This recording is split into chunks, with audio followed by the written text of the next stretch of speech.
berak bere hizkuntzaren mamina hartzen dau gizartetik. Bere referentzia da, berak dino behin eta barriro, baserritarretan dagoela, nekazarietan.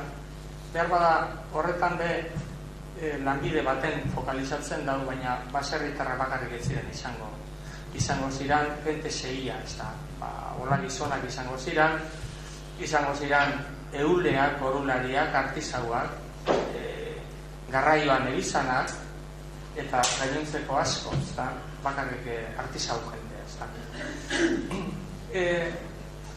Badira holan zahar erako, zahar kutsuko berbak, baina zahar kutsuko berbak be iturri bitak bat dira, batetik, errefragoetan da giri diran forma batzuk, ezagun da, mogelek handik kanpor ez dut erabiltzen, edo prologoan erderaz idazten dauenean prologo hori, adiz batzuk zertzen dituenean, ipinten dituenean, gero bere testo barruan sartuta ez ditugu ikusten. Hau da, bera,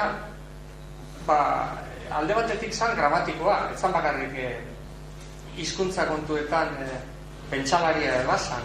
Orduan, Larramendiaren gramatika ezaguna eban, baina horrez gainera berak ere bere ikasketa partikularrak eginak zituen, aditzaren kontuan, lexikoan kontuan, eta orduan berak darabiltzan holan gauza bitxiak biltzen ditu askotan herriko jente berezienak. Erreprauetan adibidez, nik batu ditut, adibidez, inaditza, eman esateko, jainkoak digula bakea edo iguzu eguneroko gia, eta holakoak erabiltzen ditu trenetan noiz edo noiz, baina adibidez, erreprau baten badaino errementaria zenarra, jainkoak obia dinala, eman deinala iri, dinala. Hor, seguru askor errefrau bidez borde dau, edo baneuka baseunkake. Zuk baseunkake, alegiaz ondorio formak, mogelek testuetan ez daragiz. Aditz horrekin behintzat, Bueno, gero daukazue, liburuan atzeko partean nomenklatorra, eta nomenklator horretara basoa ziren, azken baten, dana liburu baten sartu dau, bilduma baten, baina da erantzi bat. Eta erantzi hori, hitz zerrenda hori, ez da hitz arruntena, hitz bereziak dira asko, edo esaera bereziak dira. Eta ez dira ez da jardunaldietan darabiltzanak, dira asko batzu bai, baina beste asko dira aparte batu dituenak. Orduan unidade diferenteak dira. Baina hor ere egiten dagoen alegina da batzera, forma bitxia, forma partikularrak, jenteak bitxi ezagunak dituenak, azken baten jente eskolatuak edo jente euskeratu nahiko jenteak ikasi da gizan. Hori alegin hori beste lexiko zerrenda gehiagotan egiten da. Ero jakin behar da baita be, mogel, ibilizala, baita be, orduan Euskal Herriaren adizkide geuken hiztegi handi bat egiteko proiektorako materialak batzen be. Hori, hiztegi horietzan gauzatu, bertan behar gelditu zen, baina mogelek horretatik abiatuta haukan asmoa batetik, hiztegi bat egiteko eta bere gramatika bat egiteko. Zelan gazterik hil zen, 1804an, ezin izan eban lan hori amaitu, eta orduan berak egin barik bizi eban lan hori bere erara burutuko eban bere adizkide minazan Pedro Antonio Enibarro, Zarauzko misionari kolegioan, misionari zeregitetan egiten izan. Hizkuntzaren aldetik beste gauza bitxietariko bat, lexikoa hor liburu irakurriaz batera ikusiko duzu edozein arlotan sartzen dela berba ez ezagunak edo bitxi ezagunak irakasten. Aditzean dauka beste arlo partikular bat, zuek hartzen baduzue Mogelen testoak, batez be Peru abarka, baina beste alegietan eta beste doktrinetan dabe, ikusiko duzue aditz trinkoak askoz ugariagoak direla beste edozein idazleetan baina. Esote baterako, konparatzen badugu Añibarrogaz benagaz, Añibarrok baino askoz gehiago darabiz.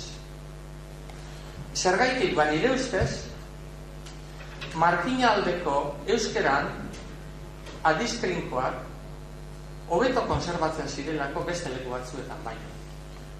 Eta gipuzkeraz idazten dauenean ostera, aditz trinko asko ez ditu erabiltzen ditu format perifrastikoak. Zergaitik, berak ezagutzen dauen gipuzkera normala, normalean aditz jakin batzuk trinko bidez ez dituelako entzun edo berentzako ez direlako normala. Hiru aditz dira holan berezienak, diferentzia markatzen dira entzun, ikusi eta ezagutu. Entzuten dezu, bantzuzu, ikusten dezu, bakutsu, edo ezagutzen dut, bazaut, ezagutzen dut, era hortakoak, ezta? Bantzuzuz dinua zanak, horren gipuzkerazko berzio bat egin badu, Mogelek, eta bazeukan asmoa, Peru abarkaren berzio gipuzkerazko bat egitekoak, entzuten dituzu, itzuliko eban, ezta? Edo, soro-soro zantzu ez nekezale gaixoak, ezta? Entzuten zaituzte, esateko. Ezagutu gaz ditu zenbat gure, ezta? Abade askok nazaude, zautzen dabe, esateko, edo bada zau euren jakineza, zautzen dabe euren jakineza. Ikusi gezbe bardin, ezta? Herrira joan da jai egunetan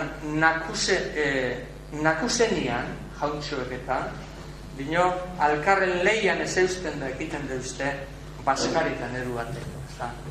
Nakusenian, ikusten abenian, ezta? Olako bitxikeriak aditzaren aldetik, ingezte bitxikeriak, berantzako, berak zeraitik asentua jartzen da horretan, batetik aditz trinkoaren erabilera eukalako euskera jagiaren, euskera hizkuntza perfecto eta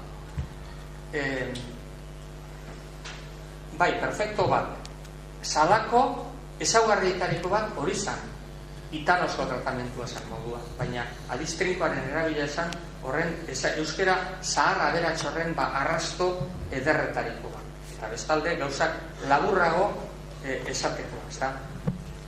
Baina ez dira urte asko gure horre oiz parte horretan ondino erabiltzen zirel, ez da Javierrek entzun dituen, baina bentzu berorrek eta holakoak hor geria eta hor parte horretan gaurko jente edadikoak orain dino erabiltzen ditu, ezta? Edo ipuin kontari erabilenean eta hanbotoko damia sugarretan etorrela eta agertzen zala, eta handi pasatzen zala, eta behin banekusan, behin enekusan, eta horako forma. Batez bere historioa kontatzerakoan eta gorde izan dira gaurko belaunaldira. Eta beste forma bat, ia gaur ez dakit noraino biziran, baina ailusti partean, antxina ez dala, jenteak erabilten izan dauena da, jo suelo edo se suele, hori soler esateko eroan laguntzaile erabiltzen, ez da. Esate baterako oiloak igondaroen lozara aldabenian egur gain edo gota, ez da. Edo lehenko medikue gaitik esaten dauenean, mediku jakitun batek baino pama gehiago euki eruen solian tenean, ez da. Eruan aditz hori erabiltzea zan modu oso iztunen errekurso bat da. Oin berak hori esango neuke aberastasuna da.